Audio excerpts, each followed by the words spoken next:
programs that we care about are possibly going to have to be left behind if we don't fix this budget crisis. God forbid we don't get a raise this year.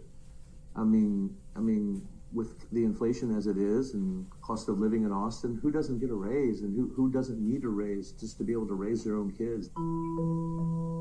I was asked today to provide an update on the state of public education. For about the next 5 years or so, total student enrollment in the state will essentially be flat, and with it ADA and many of the things that drive total cost of the school finance system. While we have the highest teacher salaries that we've ever had in raw dollars, inflation has been wiping out their wages and wage gain just like it has everybody else's.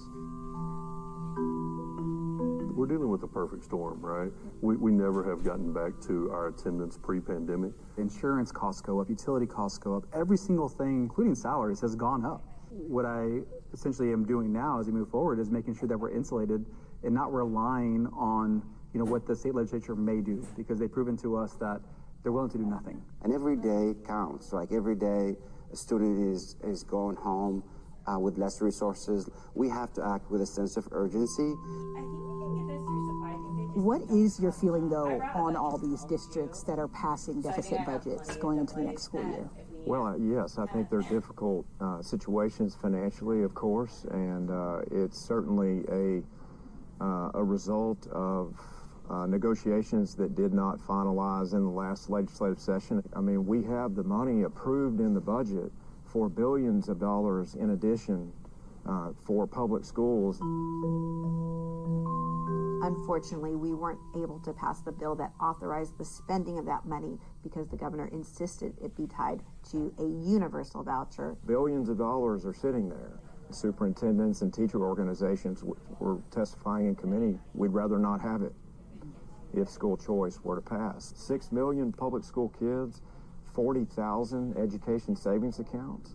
It's not a mandate. It's not mandatory that they go to a private school or use a school choice alternative. It's an option, and kids need options. Moms and dads need options. The superintendents that I've spoken to seem to believe that even though this money was on the table, money that they have said that they need and want, that a school choice program would in some ways create funding issues for them anyway. We had hold harmless provisions that still gave those districts the same funding as if those students were to remain in their seats, right?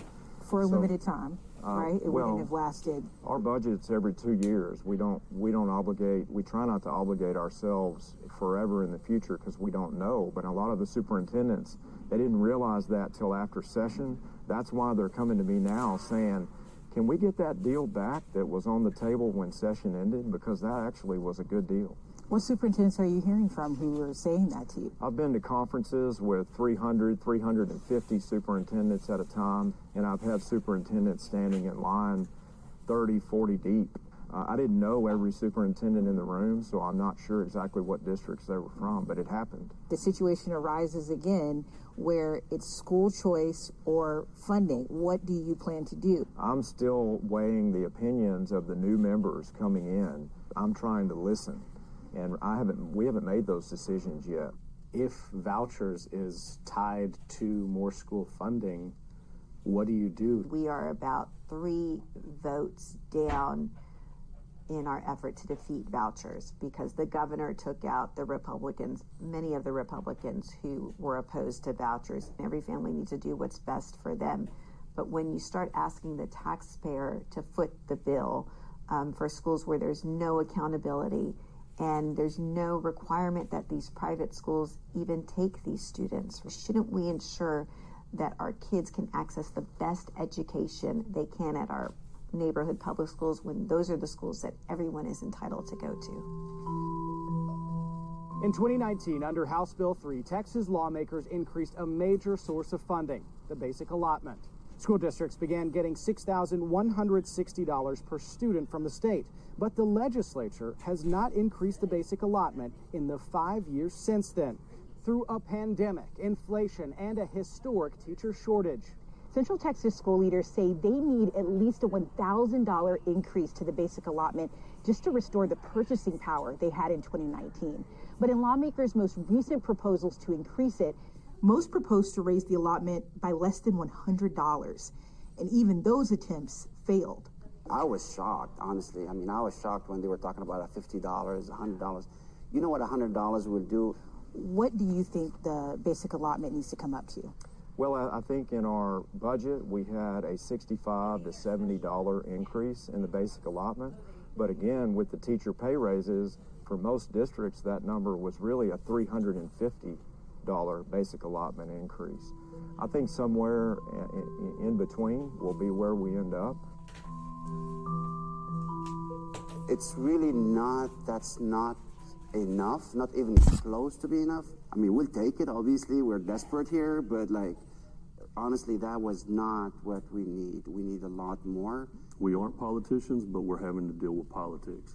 I feel like we kept, and our students are hostage until we figure out how to negotiate and come up with a deal. I don't think it should be done that way. It's an urgent matter for us to get more funding so we can take care of our students. And a lot of times once the funding is cut, it never comes back. I just know that like any of those cuts can create some instability that's going to have a negative impact on the rest of my kids' years in the school district.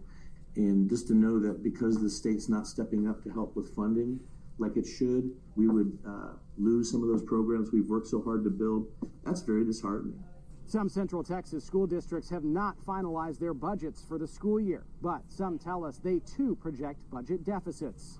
We asked Governor Abbott's office if he'll advise lawmakers to combine these two issues again and if he feels that's the best way forward.